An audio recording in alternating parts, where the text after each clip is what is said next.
Halli Casser-Jayne Show, talk radio for fine minds, airs Wednesdays, 3 p.m. Eastern, and is always available for your listening pleasure at HalliCasserJayne.com.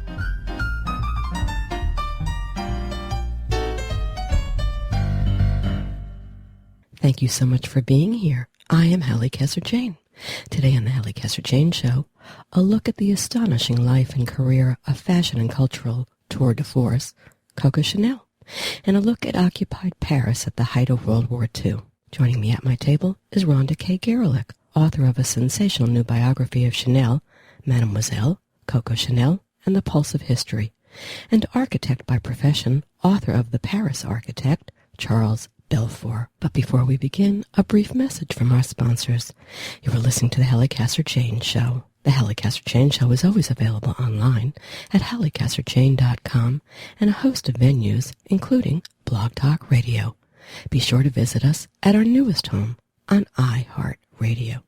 Today, the Halli Casser-Jayne Show is brought to you by Audible.com, a leading provider of spoken audio information and entertainment. Listen to audiobooks whenever and wherever you want. If you want to listen to it, Audible has it. With over 150,000 titles in virtually every genre, you'll find what you're looking for. Get a free audiobook and 30-day trial today by signing up at www.audibletrial.com/The Halli Casser-Jayne Show. Is someone you love living with frequent pain? Are they spending more time just sitting in a chair or lying in bed or going to the ER more often? Other than taking them to the doctor, you may not know what else to do. Treasure Coast Hospice can help in more ways than you may realize. Even if you don't think your loved one is ready for hospice care, their experts can evaluate your loved one's condition and direct you to the right resources in our community. Call Treasure Coast Hospice to learn more or visit tchospice.org.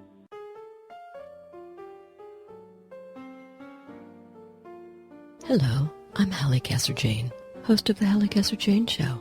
Join me Wednesdays at 3 p.m. Eastern when I talk with the great artists, writers, musicians, politicians, and celebrities of our day. The Halli Casser-Jayne Show is talk radio for fine minds. Tune in live or listen to the podcast at HalliCasserJayne.com.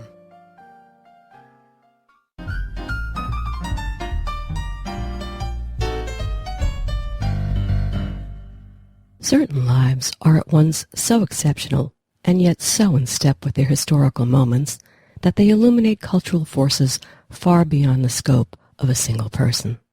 Such is the case with Coco Chanel, whose life offers one of the most fascinating tales of the 20th century, throwing into dramatic relief an era of war, fashion, ardent nationalism, and earth-shaking change. The subject of author Rhonda K. Garelick's new biography of Chanel, rated the top biography for Christmas 2014 by the Wall Street Journal, Mademoiselle Coco Chanel, and the Pulse of History. A brilliant work that for the first time, with wide-ranging and incisive historical scrutiny, unravels the mysteries of the poor orphan girl who became a global icon of both luxury and everyday style. Rhonda K. Garelick writes on fashion, performance, art, and cultural politics. She is the author of numerous books, and her work has also appeared in the New York Times, New York Newsday, International Herald Tribune, the Los Angeles Times, the Sydney Morning Herald, as well as in several journals and museum catalogs in the United States and Europe. She's a Guggenheim Fellow and has also received awards from the Getty Research Institute and more. Garelick received her BA and Ph.D. in comparative literature and French from Yale University. Let's talk. So there have certainly been a number of biographies as well as film biopics that have explored the life of Coco Chanel. So I first wanted to ask you what you thought was missing from all of them. What sent Rhonda Garelick on the journey to uncover the story of Mademoiselle Coco Chanel? What sent me on this journey is that I don't think any other biography had considered that Chanel was much more than a fashion designer, but something of a world historical and political force, and with an influence on a globe's worth of women for over a century. No one had explained how such influence was even possible, and it's far beyond her talent as a designer. I have to say, starting just with your research, the back of this book is like 300 pages of all your notes. I was like, whoa. I mean, 5 countries exhaustive probing. I mean, how fascinating. Talk to me about that and the surprising discoveries you might have uncovered. That was the joy of writing such a book. To begin with, I'm trained as a scholar. I'm a university professor, and so I know how to do extensive research. And this was a passion project of mine. And I decided I was going to not just restrict myself to fashion research or research of Chanel alone, but of the entire global context of her work, which meant going to London's Imperial Museum, unlocking Romanov diaries that had never been read at Harvard's Houghton Museum and having them translated from the Russian. It meant traveling to a medieval village in Spain where I talked to people who had known a lover of hers and finding correspondence of hers at the Cambridge Archives in England.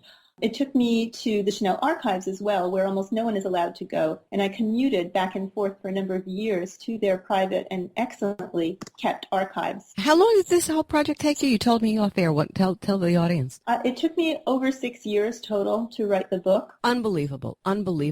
So let's just start with, before we get into the future of it, let's get started from the beginning. Talk a little bit for those who don't know about her beginnings. What was her early life like? Chanel comes from the most abject poverty that one could imagine. She was born in remote rural France, and she was orphaned very young. Her father was a peddler. Her mother died of advanced bronchitis probably when she was 12. And when her mother died, quite tragically, her father deposited her and her two sisters in a convent orphanage and abandoned them, as well as her brothers, who had even worse fates. For the rest of the children's lives, they never saw their father again, and they were left to their own devices. Growing up in a convent, how did that affect her? Well, I think it's very fascinating. It was, of course, a lonely and very somber childhood. She spoke often of having been very unhappy as a child, although she tried to cover over the fact that she had been in an orphanage. But on the other hand, Halli, there was something very interesting about her being raised by nuns in rural France at that time, because in fact the women in her family had all been exhausted, sick, and many died well before their time because of the demands of poverty and family life. But the nuns were well taken care of. They were educated. They were their own bosses. They ran a convent and ran social projects. And frankly, it seems to me that those were the first career women that the young Gabrielle Chanel ever encountered. And I think that had a profound influence on her idea of what she might do in the future. So she's 18 years old. She's emancipated from their care, and off she goes. What's the beginning for her like as she sets out on her own? Well, she and her very young aunt, she had an aunt who was the same age as she, Adrienne, they got a first job out of their convent as seamstresses. Unsurprisingly, that was one of the skills the nuns had taught them, and they sewed uniforms for officers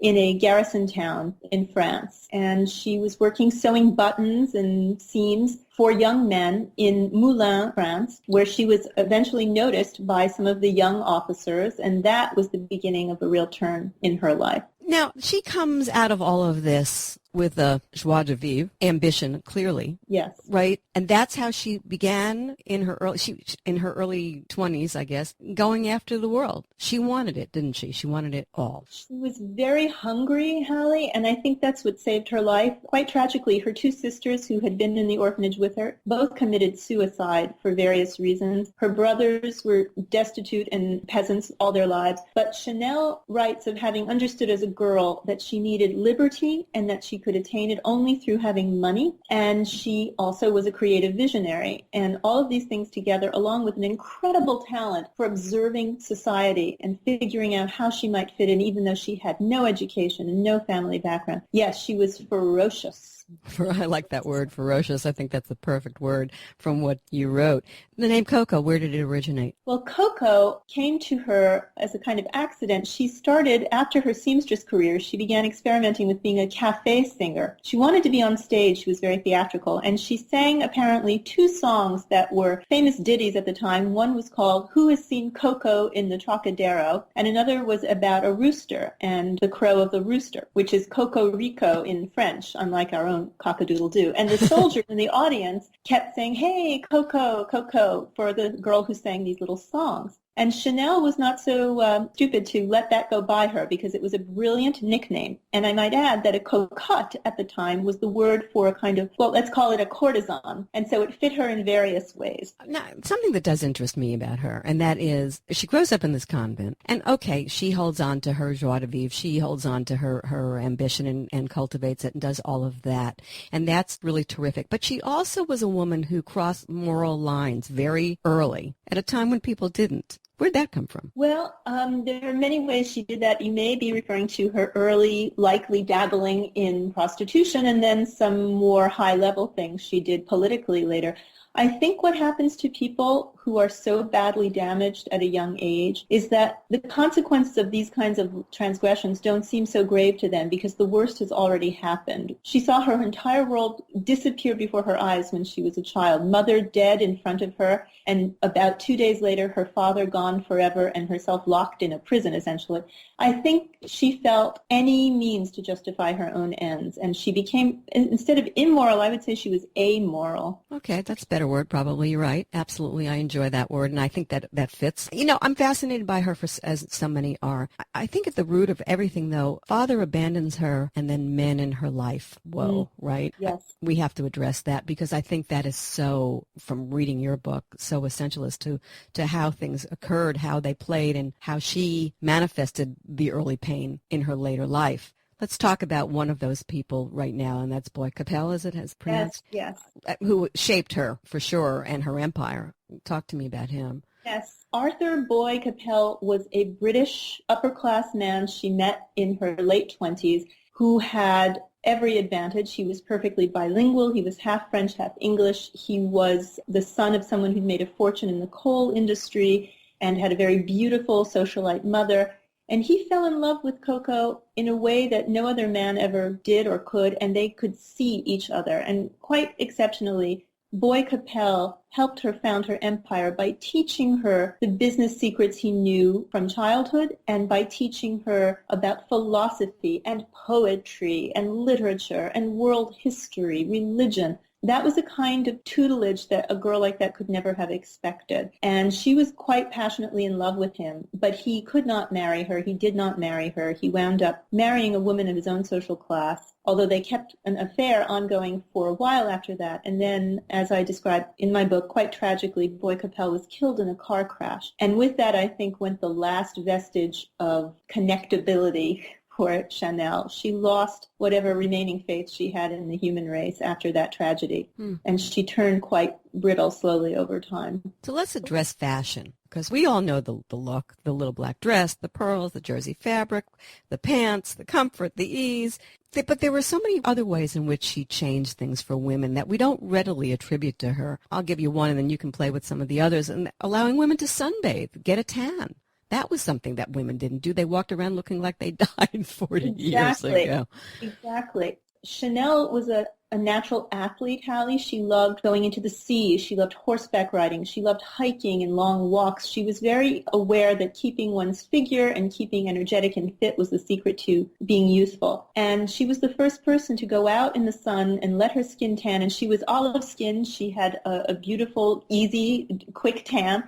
And all of a sudden, all the women who had parasols and thought that a tan was a humiliating sign of having been a peasant changed their minds and went out to sunbathe. But I will add that later in her life, she was taught that the sun could damage one's skin. She began having her chemists manufacture sunscreen for women. I love this woman. I love everything about her. Is there nothing you don't love? She also cut her hair before other women were wearing short hair. She made eyeglasses. Okay. Yes? Yes, indeed. This is another way that Chanel sort of teaches us all to turn our flaws into assets. And it was her kind of philosophy of inversion, if you will. She wanted to be tan because it suited her athleticism. Then she would simply invert the norm. She had terrible vision, and I mean terrible. I've tried on her own personal pair of eyeglasses in her apartment with the indulgence of the House of Chanel. And I can tell you, I'm myopic, but she was probably legally blind. You could barely, her vision was terrible, but she had no correction until Boy Capel again took her to an eye doctor and encouraged her to wear her eyeglasses, which she then realized could be a beautiful fashion accessory. And soon eyeglasses were chic, and they still are. Amazing. She knew everyone. She knew everyone who wasn't anyone. Besides style, or maybe it was the style that did it for her, that was what I was thinking, how did she manage to wend her way, this waif-like creature, if you will, and I put that in quotes, into the circles of the rich and famous and infamous of the time? I mean, did she like collecting famous people, or did she simply find people fascinating? Was she willing to try anything and everyone to satisfy that early abandonment, which we'll talk again about a little bit later?